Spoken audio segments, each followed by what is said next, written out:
Hello बच्चों, स्वागत है प्यारे से चैनल केमिस्ट्री जगह पे। और मैं हूं केमिस्ट्री एक्सपर्ट मनोज शर्मा। बेटा आज हम 16th ग्रुप के आखिरी लेक्चर पे पहुंच गए हैं। फिर से आपको पुरानी बातें बताना चाहेंगे कि जो ग्रुप स्टडी आप कर रहे हो वो आपको तभी समझ में आएगी जब आपने जनरल इनऑर्गेनिक केमिस्ट्री के सारे लेक्चर्स देखे होंगे।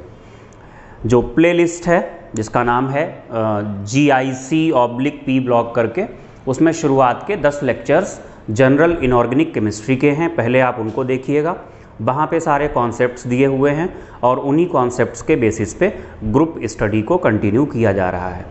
तो आज का टॉपिक बहुत इम्पॉर्टेंट टॉपिक है, आखिरी टॉपिक है 16th ग्रुप का, जिसका नाम है सल्फ्यूरिक एसिड।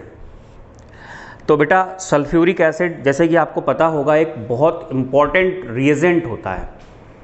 इसको किंग बोला जाता है रिएजेंट्स में, क्योंकि इसका बहुत जगह यूज़ होता है सल्फ्यूरिक एसिड का। तो हम उसी के मेथड्स ऑफ प्रिपरेशन, उसकी प्रॉपर्टीज़ के बारे में पढ़ने वाले हैं इस लेक्चर में। तो शुरुआत करेंगे मेथड ऑफ प्रिपरेशन से ही।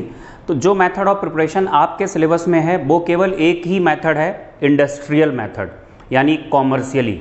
वैसे इंडस्ट्रियली या कॉमर्शियली सल्फ्यूरिक एसिड को बनाने के लिए दो मेथड्स होते हैं। एक होती है कॉन्टैक्ट प्रोसेस और एक होती है lead chamber process. Lead chamber process हमारे सिलेबस में नहीं है, हमारे सिलेबस में केवल कॉन्टैक्ट प्रोसेस है। ध्यान दीजिएगा, थोड़ा सा आप दिमाग में थीम बनाइए, उसके बाद हम थ्योरी पे बात करेंगे। कॉन्टैक्ट प्रोसेस को हम डिस्कस करने जा रहे हैं। कॉन्टैक्ट प्रोसेस में सल्फ्यूरिक एसिड को कैसे बनाया जाता है।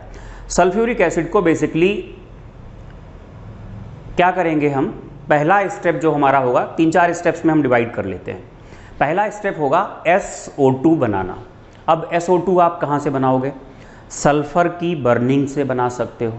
सल्फ़र है, उसे आप एयर से ट्रीट करिए, जो सल्फ़र की बर्निंग होगी उससे SO2 बन जाएगा, ईजिली बन जाता है। इससे पहला वाला टॉपिक ही मैंने आपको सल्फ़र डाइऑक्साइड पढ़ाया था, वहाँ पर SO2 के मेथड्स ऑफ प्रिपरेशन बताए थे। तो SO2 को आप कैसे बना सकते हैं? SO2 को या तो आप सल्फ़र की बर्निंग से बना सकते हैं या फिर आपको बताया था कि लार्ज स्केल पे जो SO2 मिलती है हमें, वो एज अ बाई प्रोडक्ट मिलती है जब हम मेटलर्जिकल प्रोसेसेस करते हैं। तो जो सल्फाइड ओर्स होते हैं, चाहे आयरन का सल्फाइड हो, आयरन पायराइट बोलते हैं, कॉपर सल्फाइड हो या फिर PbS हो, ZnS हो, बहुत सारे सल्फाइड ओर्स हैं। जब इनकी रोस्टिंग करते हैं, रोस्टिंग का मतलब heating in the excess of air या ऑक्सीजन, तो इनके अंदर जो सल्फ़र मौजूद होता है वो सल्फ़र SO2 में कन्वर्ट हो जाता है। कुल मिला के हमने पहला स्टेप कंप्लीट किया कि SO2 को बना लिया, और ये स्टेप आसान होता है, फास्ट होता है, ईजिली हो जाता है। अब हमारा नेक्स्ट स्टेप क्या होता है? हमारा नेक्स्ट स्टेप होता है SO2 को SO3 में कन्वर्ट करना। Of course addition of oxygen है, ये भी ऑक्सीडेशन ही है। ये स्टेप आसानी से नहीं होता है, और जो स्टेप आसानी से ना हो, जो स्लो हो, रेट डिटरमाइनिंग स्टेप हो, उसी को हम रिएक्शन का की स्टेप बोलते हैं। तो SO2 को जब SO3 में कन्वर्ट करते हैं तो ये यहाँ का की स्टेप होता है, और ये आसानी से नहीं होता है। हालांकि आप क्या करेंगे, 2SO2 plus O2 gives 2SO3। Delta H negative है रिएक्शन का, रिएक्शन एक्सोथर्मिक है। इसके बाद भी ये रिएक्शन आसानी से नहीं होती है। तो इस रिएक्शन को आसानी से नहीं होती है तो क्या करना पड़ता है, स्पेशल एफर्ट्स करने पड़ते हैं। हमें इस रिएक्शन के लिए फेवरेबल कंडीशंस को अप्लाई करना पड़ता है। वो फेवरेबल कंडीशंस क्या होती हैं? जैसे आप देखोगे 2SO2 प्लस O2, 3 मोल हो गए यहाँ पर, गिब्स 2SO3, इधर 2 मोल हो गए, मतलब प्रोडक्ट साइड में वॉल्यूम कम है। और ली चैटलियर प्रिंसिपल, जो कि आप केमिकल इक्विलिब्रियम 11th में पढ़ते हो, उसके अकॉर्डिंग प्रेशर बढ़ाने पर रिएक्शन वहाँ जाती है जहाँ वॉल्यूम कम हो या जहाँ मोल कम हो। तो कुल मिला के प्रेशर कैसा रखना पड़ेगा, हाई। तो यहाँ का प्रेशर हमें लगभग 2 बार या 2 एटमॉस्फेयर रखना पड़ता है। अब एक्सोथर्मिक रिएक्शन है, तो टेम्परेचर कैसा लेना पड़ेगा हमें, लो। हालांकि इतना भी लो नहीं कि O डबल बॉन्ड O टूट ना पाए, भाई बॉन्ड्स तो तोड़ने ही होंगे। तो एक रिएक्शन की, हर रिएक्शन की एक एक्टिवेशन एनर्जी होती है, तो उस एक्टिवेशन एनर्जी को ओवरकम कर लिया जाए, इतना टेम्परेचर तो लेना ही पड़ेगा। 720 केल्विन के आसपास टेम्परेचर रखा जाता है।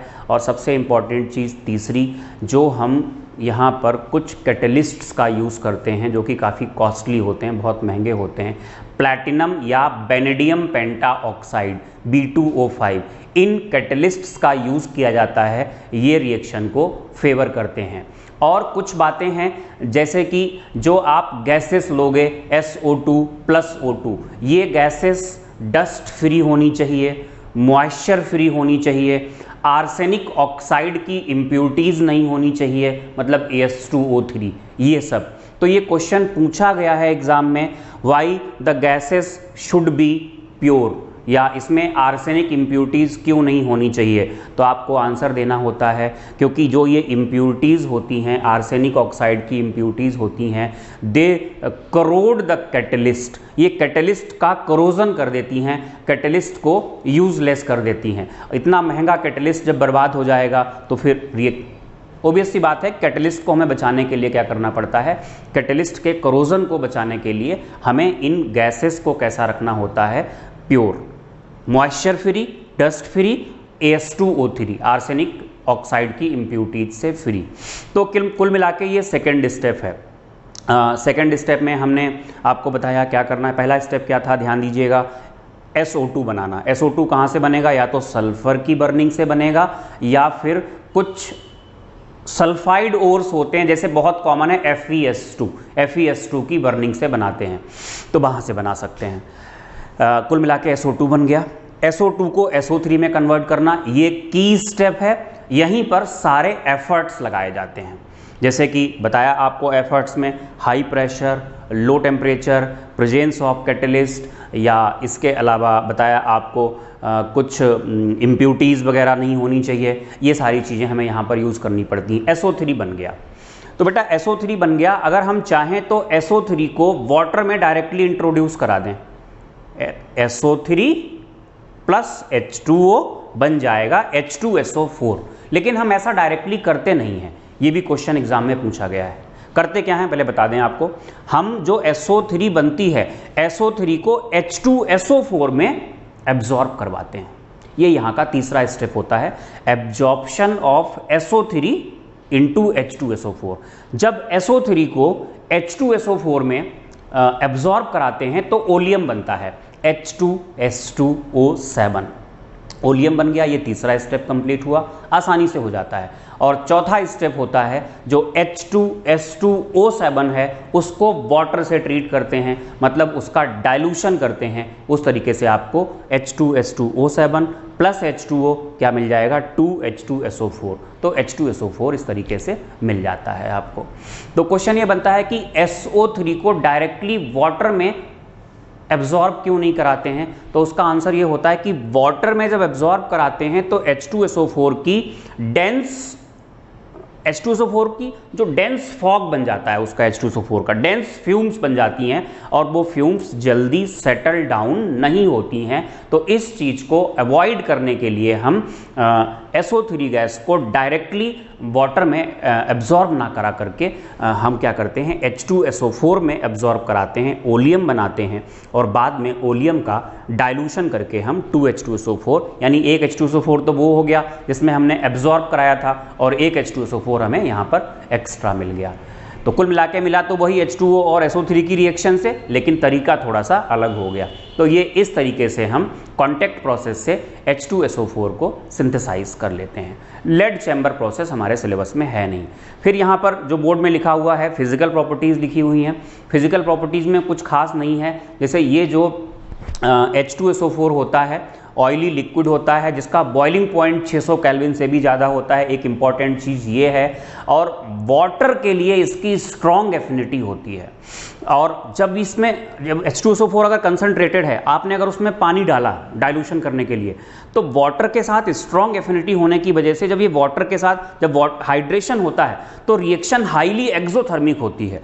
और इससे क्या होता है, जिस अपरेटस में, जिस वेसल में, ग्लास के वेसल होते हैं जनरली, वहाँ आपने अगर रखा हुआ है H2SO4 को, तो हीट की वजह से वो ग्लास का वेसल टूट सकता है या बम्पिंग हो सकती है। बम्पिंग से आपको भी नुकसान हो सकता है, जो छींटें होती हैं, ड्रॉप्स होती हैं, वो आपके फेस पे या आपके हाथों पे आ सकती हैं।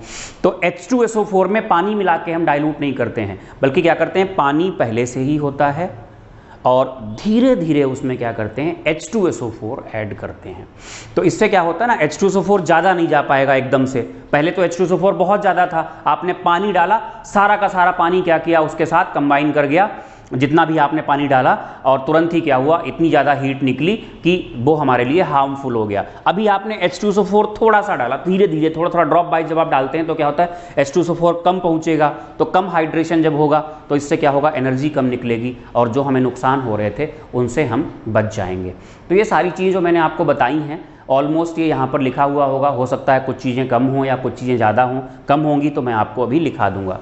देखिए बेटा, सल्फ्यूरिक एसिड हमारी हेडिंग है, आप हेडिंग डालेंगे सल्फ्यूरिक एसिड। ये एक इंपॉर्टेंट टॉपिक है। कॉमर्शियली कैसे बनाते हैं, बाई कॉन्टैक्ट प्रोसेस। इसमें फॉलोइंग स्टेप्स होते हैं। पहला स्टेप है production of SO2 by burning sulphur या फिर रोस्टिंग आयरन पायराइट। तो देखो, ये सल्फर की बर्निंग से बनाया है या आयरन पायराइट यानी FeS2 की रोस्टिंग से बनाया है। रोस्टिंग में भी कंबशन ही होता है, ऑक्सीडेशन ही होता है। फिर क्या करते हैं, catalytic oxidation of SO2 by air to give SO3। मैंने लिखा this step is key step, क्योंकि ये स्लो स्टेप है, की स्टेप है। RDS है, RDS मतलब रेट डिटरमाइनिंग स्टेप है, स्लो है, डेल्टा H नेगेटिव है। इसकी फेवरेबल कंडीशंस में लिखा हुआ है प्रेशर हाई होना चाहिए, टेम्परेचर लो लेकिन 720 केल्विन के आसपास। उसके बाद आप इधर की तरफ देखेंगे, कैटलिस्ट यूज़ करते हैं जैसे कि प्लैटिनम और या vanadium pentoxide. Purity of gases to prevent the poisoning of catalyst या corrosion of catalyst. The gases must be free from impurities of arsenic oxide, dust and moisture। और इसी में फेवरेबल कंडीशंस में आखिरी है एक्सेस ऑफ O2। ओबियस सी बात है, अगर आप ली चटलियर प्रिंसिपल लगाओगे तो अगर ज़्यादा ऑक्सीजन ऐड करोगे, ज़्यादा रिएक्टेंट ऐड करोगे तो रिएक्शन कहाँ जाएगी, प्रोडक्ट की साइड में जाएगी। फिर तीसरा स्टेप होता है absorption of SO3 in 98% of H2SO4 to form oleum. फिर है dilution of oleum to get H2SO4, ये आखिरी स्टेप है। तो यहाँ से यहाँ पे एक चीज़ आप ये लिखी नहीं है, यहाँ पे तीसरे स्टेप में ही एक नोट यहाँ पे लिख लीजिएगा, और उस नोट में आप लिखिएगा SO3 is not directly absorbed in water because when it is absorbed directly in water dense fumes of H2SO4 are formed which do not settle down easily। ये आप जरूर लिख लें क्योंकि ये एक इंपॉर्टेंट क्वेश्चन है, पूछा गया है। फिर ये लिखा है 96 से 98% H2SO4 मिल जाता है। कलरलेस डेंस ऑयली लिक्विड है जिसकी स्पेसिफिक ग्रेविटी 1.84 है। फ्रीजिंग पॉइंट और बॉइलिंग पॉइंट देखिए कितना ज़्यादा है। Strong affinity for water. यहीं पे हमने आपको डाइल्यूशन वाली बात बताई थी, तो डाइल्यूशन वाली बात में अगर आप चाहें तो लिखना चाहें लिख लें, H2SO4 is diluted by adding slowly H2SO4 in water, not by doing reverse of it. इसका उल्टा करके हम ऐड नहीं करते हैं। अब हम पढ़ेंगे इसकी केमिकल प्रॉपर्टीज़। इसको रब करते हैं फिर आपके साथ जुड़ते हैं।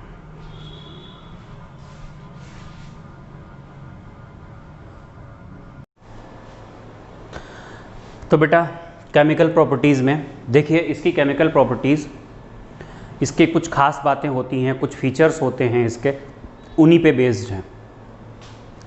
जैसे कि ये बहुत स्ट्रॉन्ग एसिड होता है, लिखा हुआ है स्ट्रॉन्ग एसिड, स्ट्रॉन्ग एसिड है। अगर आप एक्वस सोल्यूशन इसका लेंगे तो आप ये मान के चलिए इसका जो देखो ये डाई बेसिक एसिड है, मतलब ये 2 H पॉजिटिव दे सकता है। तो जो पहला H पॉजिटिव निकलता है ये बनता है बाई सल्फेट आयन या पर सल्फेट आयन और H पॉजिटिव। आप ये मान के चलिए ये तो 100% डिसोसिएट होता है। पहला डिसोसिएशन तो ऑलमोस्ट 100% होता है।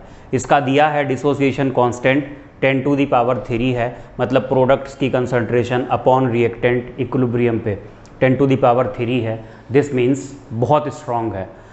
लेकिन जो सेकेंड डिसोसिएशन है HSO4 नेगेटिव का H पॉजिटिव और SO4 नेगेटिव में टूटना, वो थोड़ा वीक होता है।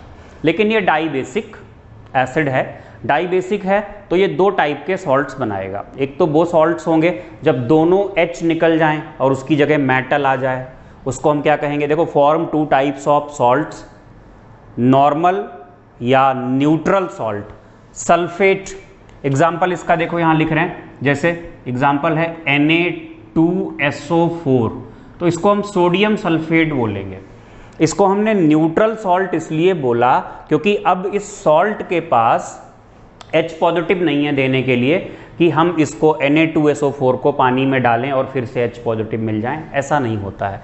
दूसरे वो बनेंगे सॉल्ट जब एक H छोड़ा इसके साथ सॉल्ट बनाया, जैसे इसको बाई सल्फेट्स कहेंगे। यह हमने एग्जाम्पल लिखा है यहाँ पर NaHSO4, ये होगा सोडियम बाई सल्फेट। ये एसिडिक सॉल्ट होते हैं। एसिडिक इसलिए क्योंकि इसको पानी में डालोगे तो H पॉजिटिव भी मिल सकता है। अच्छा, एक तो ये प्रॉपर्टी हो गई जो कि इसके एसिडिक कैरेक्टर की वजह से है।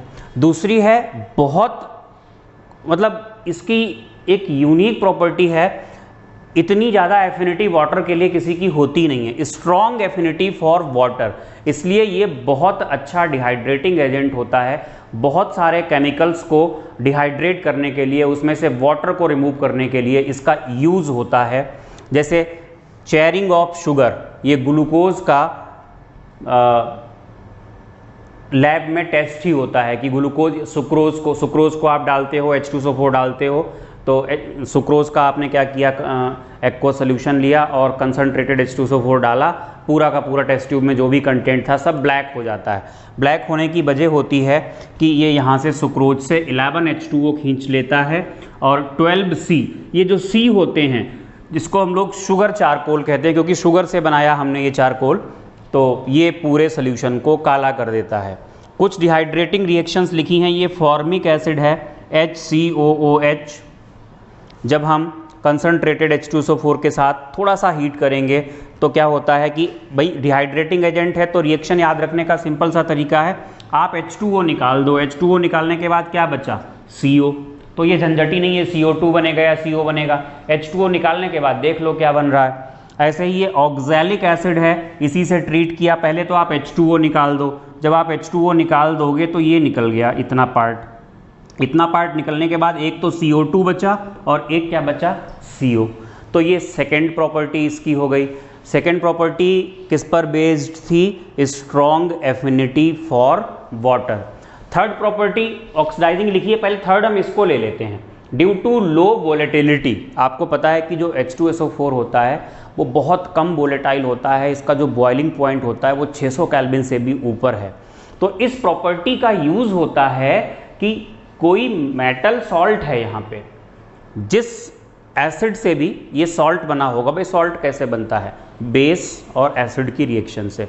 तो जो भी यहाँ पर एनायन है, अगर हम इस सॉल्ट को H2SO4 से ट्रीट करेंगे तो ये एनायन यहाँ के H पॉजिटिव से रिएक्शन करके क्या करेगा, एसिड बना लेगा और ये सॉल्ट किसका बन जाएगा, इसका। लिखा है due to low volatility of H2SO4 it can be used to manufacture more volatile acids from their salts. तो एसिड का ये एक सॉल्ट था, H2SO4 से ट्रीट किया तो एसिड बन गया, क्योंकि ये वोलेटाइल है, ये स्केप कर जाएगा, यहाँ से स्केप कर जाएगा, तो ये रिएक्शन कहाँ चली जाएगी, फॉरवर्ड डायरेक्शन में चली जाएगी। इस तरीके से थर्ड या जो भी ये अगर थर्ड ली है तो वो फोर्थ हो जाएगी, ऑक्सीडाइजिंग प्रॉपर्टी। देखिए हमने आपको बताया था कि एसिड्स दो टाइप के होते हैं, एक ऑक्सीडाइजिंग एसिड्स होते हैं और एक नॉन ऑक्सीडाइजिंग एसिड्स होते हैं। जैसे ऑक्सीडाइजिंग एसिड्स में सबसे ऊपर तो आता है HNO3, बहुत स्ट्रॉन्ग ऑक्सीडाइजिंग एजेंट था। कुछ नोबल मेटल्स को छोड़ के, इनर्ट गैसेस को छोड़ के बाकी सबको वो क्या करता था, ऑक्सीडाइज कर ही देता था, कंपाउंड्स हों, मेटल्स हों, नॉन मेटल्स हों। जैसे और एसिड्स अगर हम लें, HCl, HBr, HI, ये रिड्यूसिंग एसिड्स होते हैं, ऑक्सीडाइजिंग एसिड्स नहीं होते हैं। जो H2SO4 है ये है तो ऑक्सीडाइजिंग एसिड, लेकिन उतना अच्छा ऑक्सीडाइजिंग एजेंट नहीं है जितना अच्छा HNO3 होता है। तो ये मॉडरेट स्ट्रॉन्ग ऑक्सीडाइजिंग एजेंट है, और उसमें भी एक कंडीशन लगी हुई है, जब H2SO4 कॉन्सनट्रेटेड होगा और हॉट होगा तभी ये ऑक्सीडाइजिंग एजेंट की तरह काम करेगा, क्योंकि जब हीट करते हैं H2SO4 को तभी ये टूटता है H2O प्लस SO2, और ये नेसेंट ऑक्सीजन प्रोड्यूस करता है, और ये नेसेंट ऑक्सीजन क्या करेगा, कुछ सब्सटेंसेस को ऑक्सीडाइज कर देगा। तो जैसे हमने यहाँ पर लिखा हुआ है कि कार्बन को CO2 में, 2-3 रिएक्शन ही आपके यहाँ NCERT में दी हुई हैं, सल्फर को SO2 में और कॉपर को कॉपर सल्फेट में। तो आई होप आप अब रिएक्शंस लिख लोगे खुद से, वीडियो को पॉज करके खुद से रिएक्शंस को लिखने की कोशिश करिएगा, क्योंकि मैं आपको रिएक्शंस लिखने का तरीका बता चुका हूं 2-3 जगह। एक तो मैंने आपको बताया था नाइट्रिक एसिड की ऑक्सीडाइजिंग प्रॉपर्टीज़ में, दूसरा हमने आपको बताया था कि ओजोन की ऑक्सीडाइजिंग प्रॉपर्टीज़ में कैसे लिखते हैं रिएक्शंस को। अगर हमें रिएक्टेंट और प्रोडक्ट पता हो तो हम ऑक्सीडाइजिंग या रिड्यूसिंग रिएक्शंस को ईजिली लिख सकते हैं। तो देखो, आप अपने आप लिखो वीडियो को पॉज करके और उसके बाद यहाँ पर जुड़ो। मैं लिख के दिखा देता हूँ आपको। C को ये CO2 में कन्वर्ट करेगा, तो पहले तो ये पोटेंशियल इक्वेशन लिख लें। H2SO4 फर्स्ट वाली रिएक्शन हम ले रहे हैं, थोड़ा ऊपर करके ही ले लेते हैं क्योंकि जगह कम पड़ जाएगी। पोटेंशियल इक्वेशन है H2SO4, ये ब्रेक हो रहा है H2O plus SO2 plus O में।